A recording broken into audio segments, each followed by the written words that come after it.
What's up guys, my name is Cheese. Today I'm having a tutorial for you guys. It is on how to 3D motion tracking, and the programs you have to use is Sony Vegas, Boujou, and Cinema 4D. So yeah, and you can use After Effects too, but I just think it's a lot easier with Sony Vegas. And Boujou and Cinema 4D is two programs that you must have.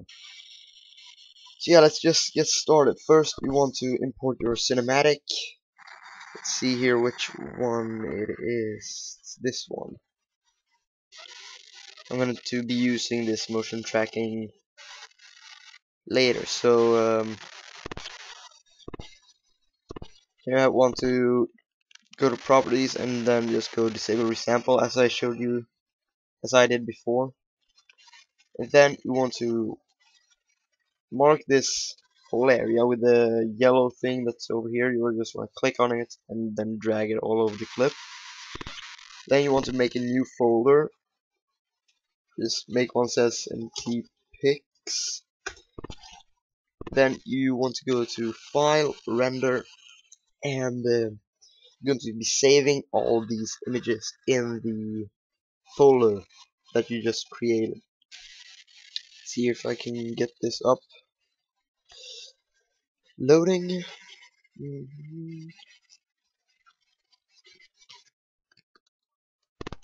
Okay, there we go. There we go. So then you want to make it as a image sequence, and then just press PNG. That's all. You don't have to change anything. And then you want to go to browse and then look up the folder where you look up the folder that you created. So I have mine about here. There we go. And then just save. You can name it or whatever you want. Yeah, so and then you just press render, and it will take really fast. It's just a couple of pictures, so yeah, I'll be back when this render is done. Okay, so there we go. It's done rendered, and yeah, now we can just close that out. We want to open Boujou. If you don't have this program, you can either go buy it, but I would not recommend it because it's really expensive. So just download it and crack it at your own risk. I'm not gonna take responsible for if you do. So in here, you want to go import sequence. Then look after the file where you saved the the pictures. And one here. There we go.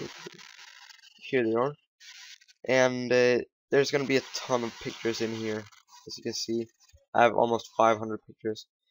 Then you press you click on the first one. It says 0. It's just a lot of zeros. And then open, and then it will detect how many pictures you have. And then also you have to look on how many FPS, frames per second, it has. And to do that, you go to properties, then information, and here it says frames per second, and it is 59. So then you're going to be choosing this one if it's 59. If it's 29, then you choose this one, obviously. But I have 59 on mine, and then you press apply, and here you have to choose no, and then you're gonna have to choose 59.94 again, then apply, and then close. Okay, so now we have the entire cinematic in here, and then you want to press here on track features. Just press that, then you go to advanced, and then depending on how much movement it is in your cinematics, you should drag this up. So if it's a lot of movements, drag it up. If it's not so many movements, you can just have it on this one.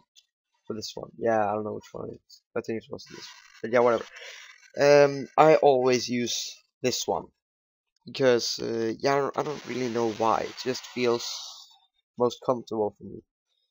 And then you don't have to change anything of this except for this one, and then you press start. And I'm gonna be coming back when this is done loading.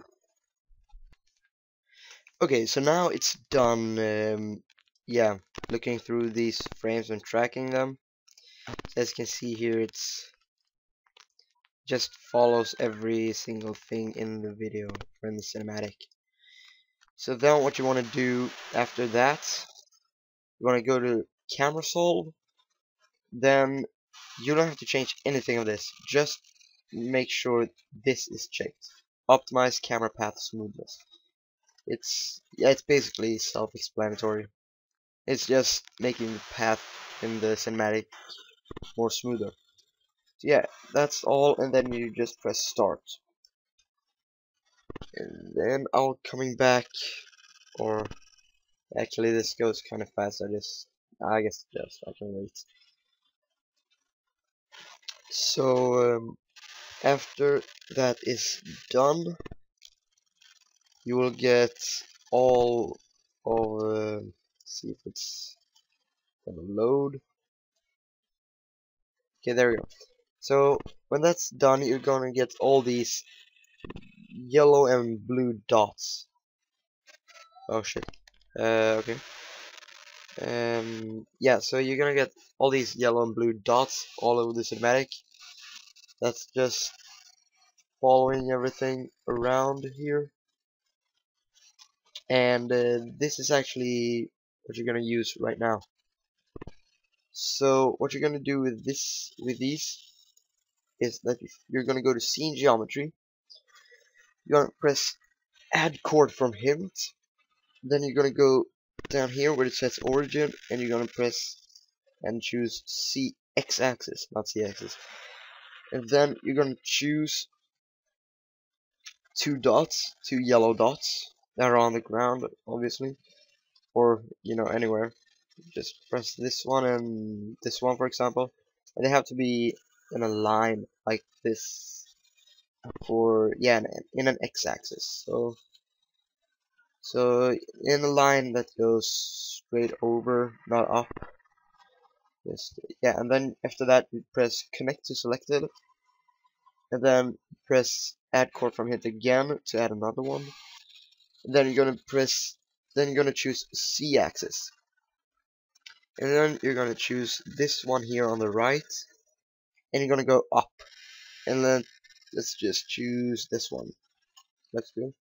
So first X axis go like this, and then C axis up and down, and just So and then we just press connect to selected, and after you've done that, after you connected both of the axes, you're gonna press update coordinate frame rates or update coordinate frame. Don't really know what it's supposed to do, but it's like you're updating where you're tracking it, kind of. And then you can just press close, and then if you want to test it out and see how it looks, you press add test object. Then you can just click away that.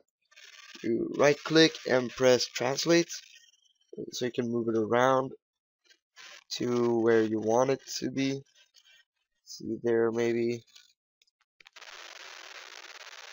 They can rotate it as well, like that, and then translate. Just gonna see how it looks, if it's good track or.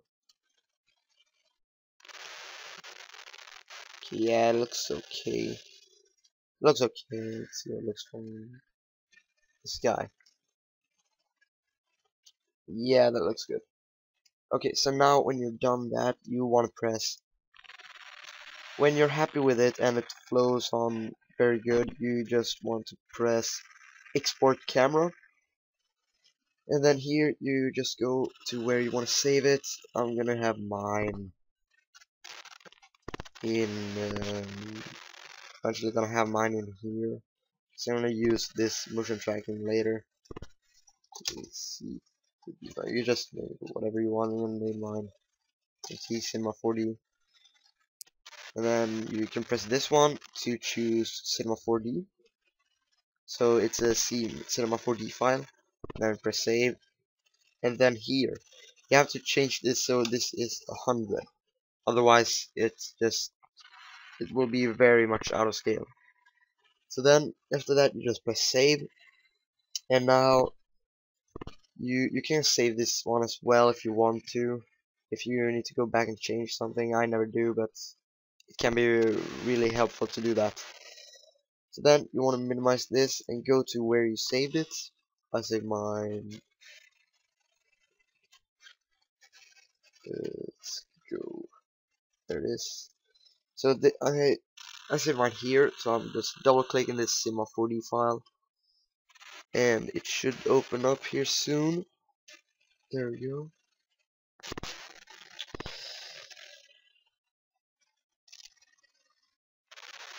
Right, and here scale, you should choose this to you should put this to 5 inches.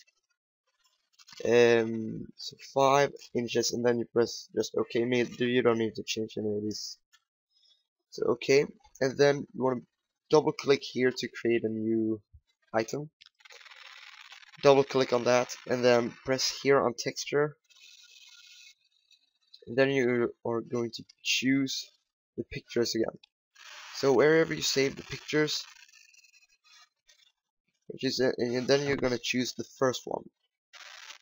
And click open, and then here you have to press no. Do not press yes.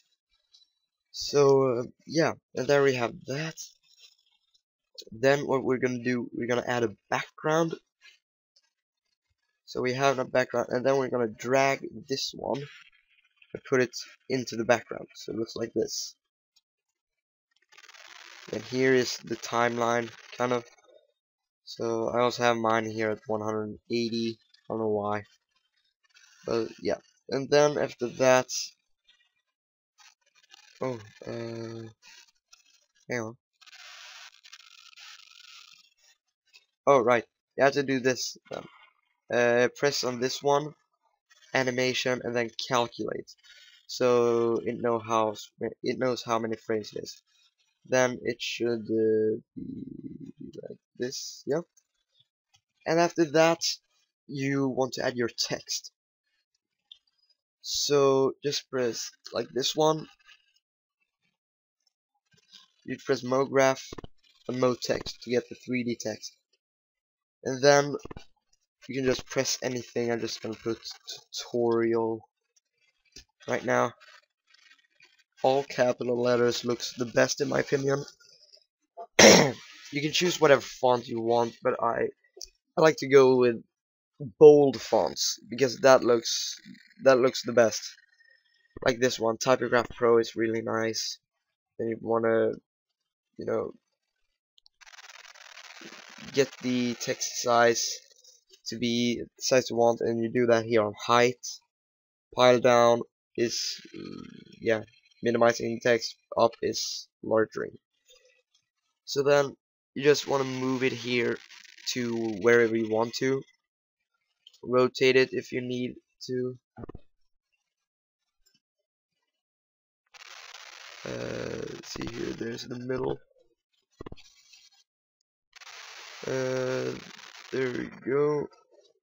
So I'm just gonna move it here to where I want it to be.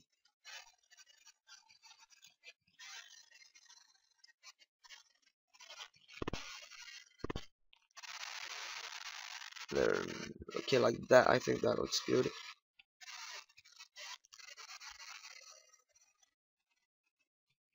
Yeah, that looks good. Maybe I could do like this. Maybe that looks better.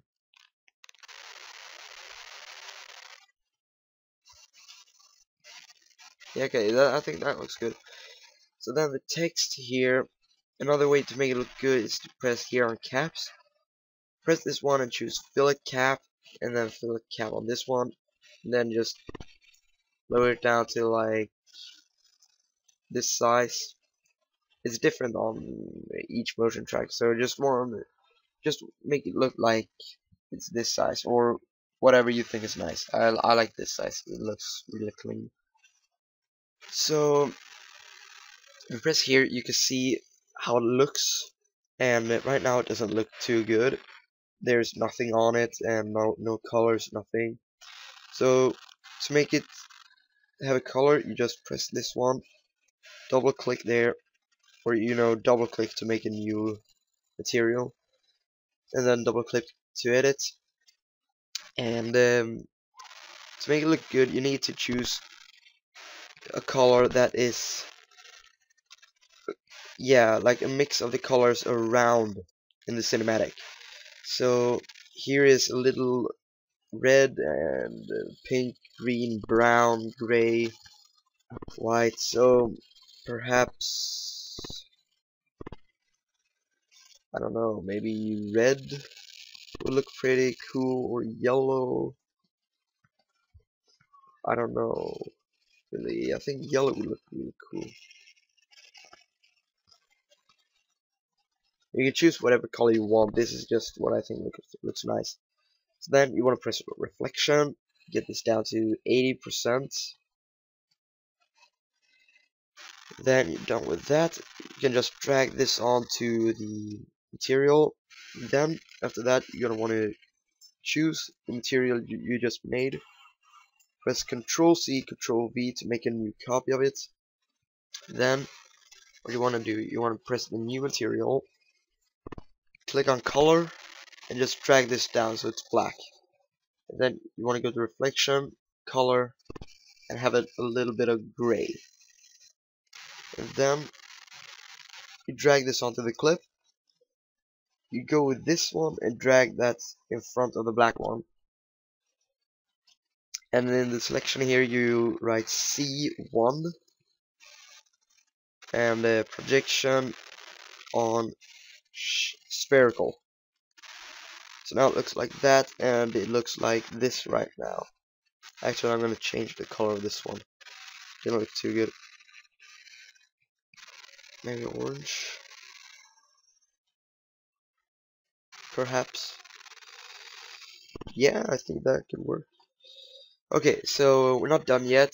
Now what you're gonna do is you're gonna press add cube object, hold it, and then press sphere,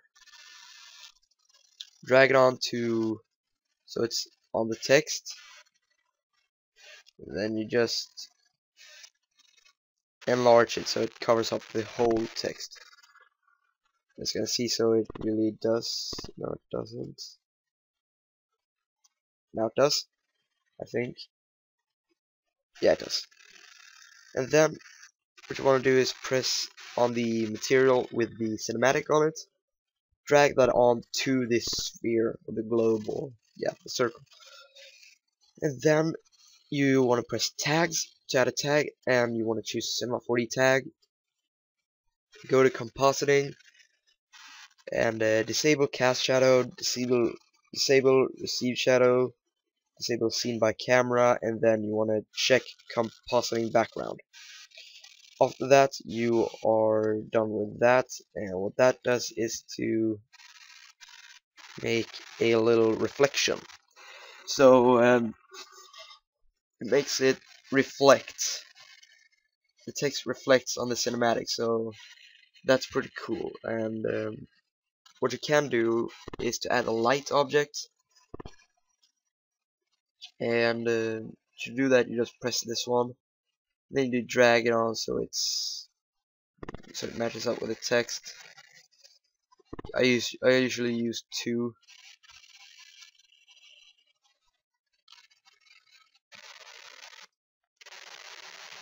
Oh shit. There we go, maybe. See how that looks? Okay. Okay, so that looks pretty good actually.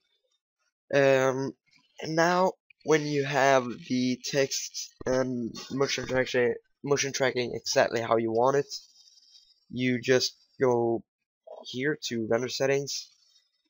You want to press, you want to drag this all the way down here, and then you want to change frame range from to 0. Press enter. You can choose 30 FPS here if you want to. 60 FPS it takes twice as long, but I usually do 30 because yeah, this is a long cinematic with a few seconds, so 0.6. Yeah, it's 8 seconds, and then it can be really weird to put just 30 frames per second. Other than that, it's you want to go to save, check alpha channel. You want to make it a QuickTime movie, and then you press on these three dots here to choose where to save it. I'm just gonna save mine right here. Make it motion track tutorial like that, and then I just press save. And one more thing. It's here on anti-aliasing. You want to choose aliasing, yeah, something, I don't know. Want to change geometry to best, and you want to make it 2 by 2 and 4 by 4. After that, you can just check that out, and you're good to go. You just press this one to render, and this usually takes a while, but yeah. And actually, that's kind of it for my tutorial today, and I hope you guys like it. If you want any other tutorials, just don't hesitate to ask. I will be very happy doing them. And yeah, if you did find this tutorial helpful, leave a like, comment, and maybe subscribe if you're new. And till then, I'll see you guys later. Bye.